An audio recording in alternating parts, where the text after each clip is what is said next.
It was supposed to be just another stretch of a solo road trip, open desert, a full tank, and nothing but time and music.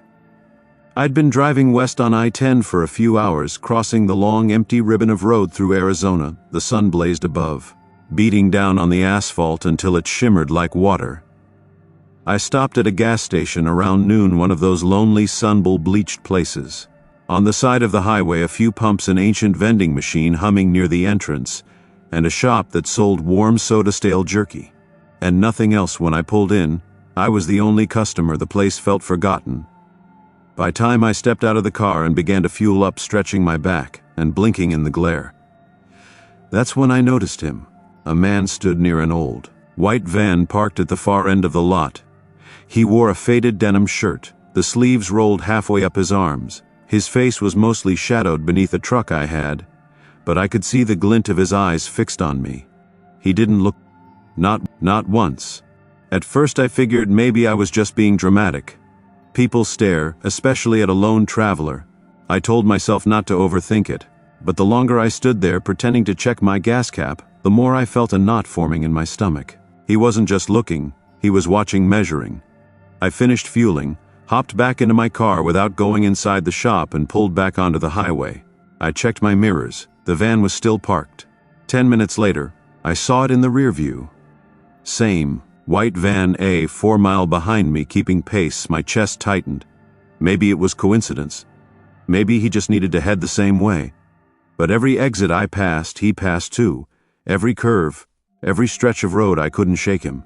I turned up, the radio trying to drown out the anxiety, but it didn't help. The desert that had once felt freeing now felt suffocating. There was nowhere to pull off, nowhere to hide, just miles of open land, and that van trailing me like a shadow.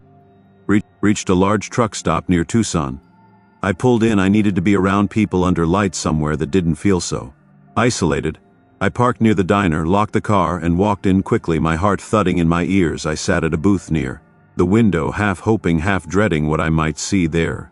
He was the man in the denim shirt, standing by the vending machine, staring right through the glass at me. He didn't blink, didn't move.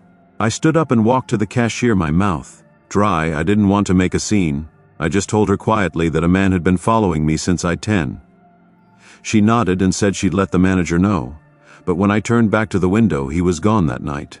I checked into a cheap motel on the outskirts of Tucson, chain lock, deadbolt, curtains drawn. I tried not to think, tried not to let fear settle too deeply. Maybe I was overreacting. Maybe the desert had just gotten into my head. The phone rang around midnight. I hesitated before, then picked up. There was silence on the other end. Then a laugh, low, slow. My blood ran cold. I hung up so hard the phone rattled in its cradle. My hands were shaking. I double-checked the locks, shoved a chair under the door handle, and slept with a knife. Kept in the glove compartment, tucked under my pillow in the morning. I didn't shower, didn't stop for breakfast. I just got in the car and drove. Phoenix wasn't far. I figured I'd stop for gas and something to eat before getting out of the state. I found a diner on the edge of town, one of those classic chrome and neon spots full of truckers and families. It felt safe. I walked in, sat at the counter, ordered coffee, and then I saw him. He was at a table near the back, same denim shirt, same blank stare. I felt the world tilt. I hadn't told anyone where I was going, hadn't posted on social media, had changed my route last minute, and yet he was here. My coffee arrived. I didn't drink it. I stood, left cash on the counter. Straight to my car without looking back. I pulled out of the lot and got on the freeway, pushing past the speed limit. My eyes fixed on the rear view. The van was there. I flawed it. I drove harder than I ever had, taking exits at random, doubling back, weaving through side roads and residential neighborhoods. Hours passed. My gas gauge dipped, but eventually somehow I lost him, or maybe he let me go.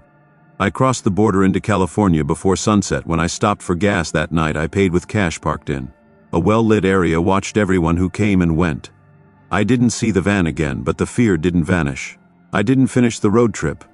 I turned around after a week, cutting north to avoid Arizona altogether.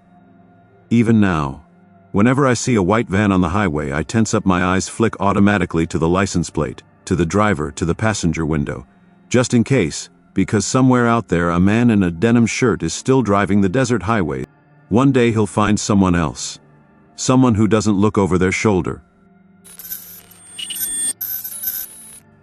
I was 25 and believed I had finally found my rhythm in the city. London was chaotic, sprawling, and beautiful in that old brooding kind of way I'd moved into. A one-bedroom flat near Ears Court, small but sunlit, with a view that opened onto rooftops and chimneys most mornings. I jogged through Hyde Park. It started as a way to stay in shape, but soon it became something more, a ritual, a piece of quiet carved out before the noise of the day began. I loved that part of my life. There was a stillness to early mornings in Hyde Park that made me feel like I belonged in the city. I'd lace up my running shoes just as the sky began to lift from blue to silver. There were regulars, the woman with 2 spaniels, the couple who walked silently, the elderly man who fed the birds near the Serpentine. And then one day there was someone new. He sat alone on a bench not far from the footbridge, gray coat, gray trousers, folded in his lap. He wasn't doing anything. No phone, no book, no coffee. He just sat there staring ahead. And when I passed, his eyes found mine, cold, unblinking. It was just a second too long to be casual. I noticed him again the next day. Same bench, same posture, same look. After a week he had become part of the landscape, but not in the way the others were. The others felt like comfort, he didn't. He made me uneasy, though I couldn't explain why. He never said anything, never moved, but something about the way he watched made my skin crawl. I told myself it was nothing, just some odd old man who liked the park. London was full of odd people. It's practically part of its charm, but he didn't stay in the park.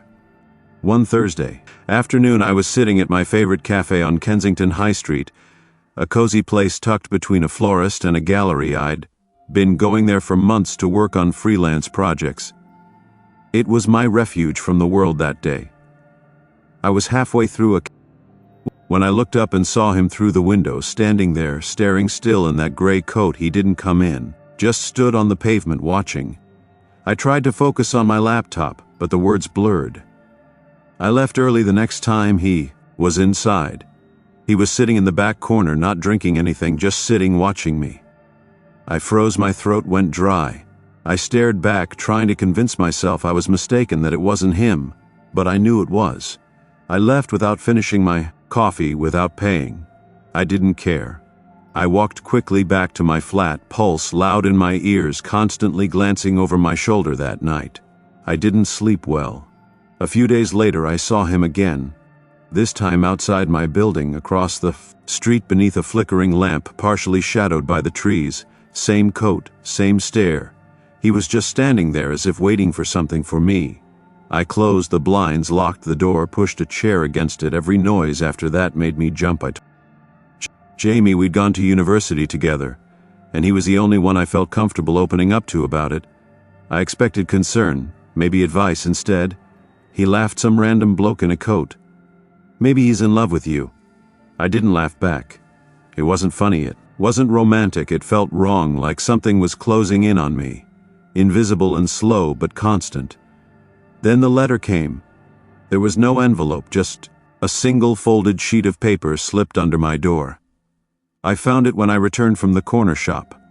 My name wasn't on it, but the message was meant for me, neatly written in tight, careful handwriting.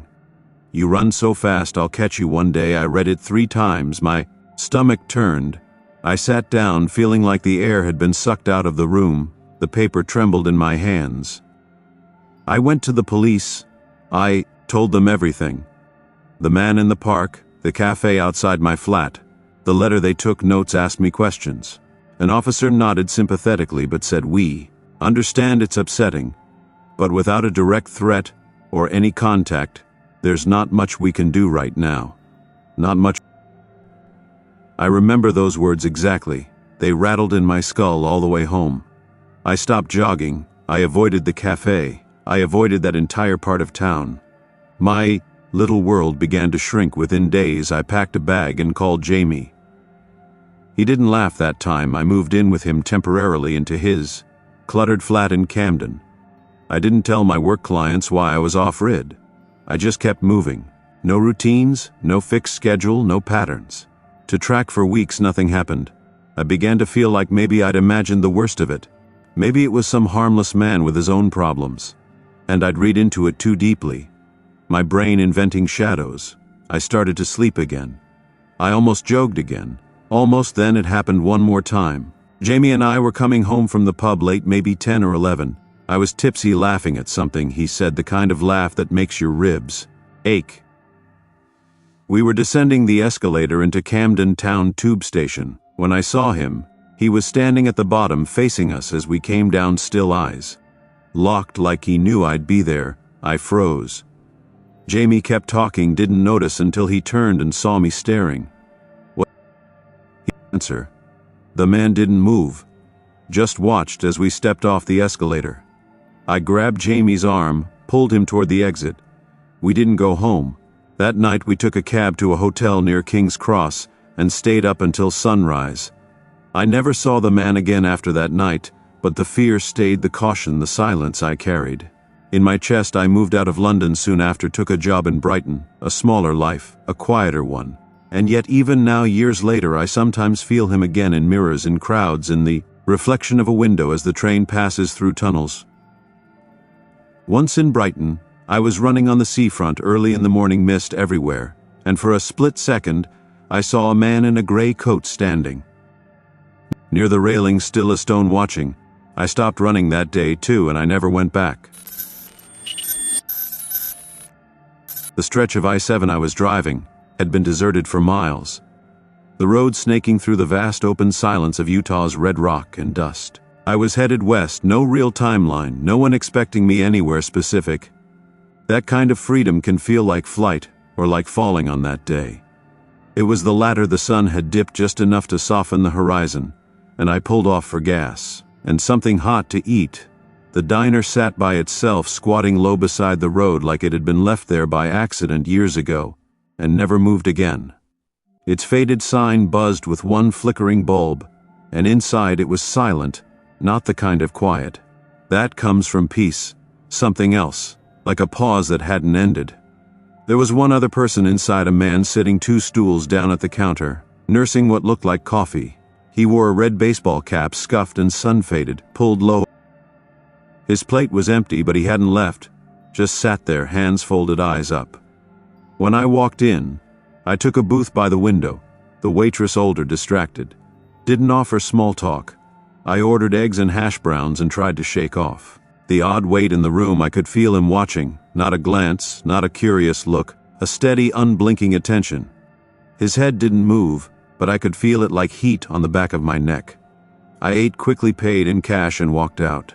To my car. The lot was still empty except for his dusty old Jeep parked crooked near the edge. When I pulled onto the road, headlights came on behind me. It was twilight by then, the road darkening fast, the desert flattening into shadows. At first I told myself it was coincidence, a shared route, nothing more.